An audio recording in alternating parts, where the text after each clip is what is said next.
Samurai brothers episode 7। प्राचीन मंदिर के अंदर कदम रखने के बाद तारो और जीरो को एक अलग ही संसार का अनुभव हुआ।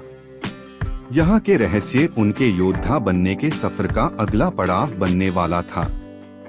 मंदिर के बीच में एक बड़े प्रतिमा के नीचे एक ग्रंथ पड़ा था। ये ग्रंथ पुरानी योद्धा काला के रहस्य को दर्शाता था, लेकिन इस ग्रंथ को हाथ लगाने से पहले उन्हें एक और कसौटी से गुजरना था। अचानक मंदिर के अंदर एक भयंकर आवाज गूंज उठी। एक प्राचीन योद्धा की आत्मा उनके सामने प्रकट हुई और कहा, जो इस ग्रंथ का ज्ञान पाना चाहता है, यूज अपने मन और शरीर की सीमाओं का सामना करना होगा।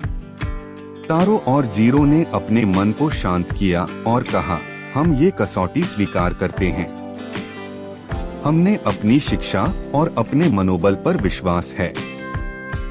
आत्मा ने उनसे कहा, तुम्हें अपने मन को शुद्ध रखना होगा, क्योंकि यहाँ सिर्फ शक्ति का नहीं, सत्या और ध्यान का परीक्षा होता है।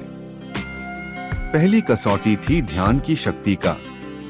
तारो और जीरो को एक चक्रव्यूह में फंसा दिया गया, जहाँ से निकलने का रास्ता उनके मन के सामर्थ्य पर निर्भर था।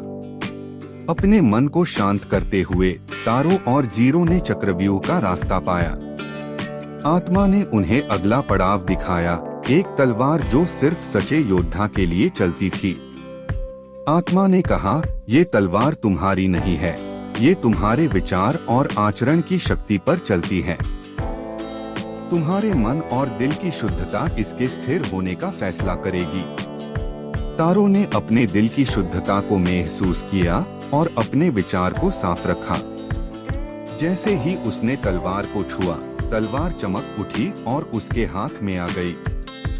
आत्मा ने कहा, अब तुम इस तलवार के योद्धा हो, लेकिन याद रखो, असली शक्ति तुम्हारे अंदर है, तलवार में नहीं।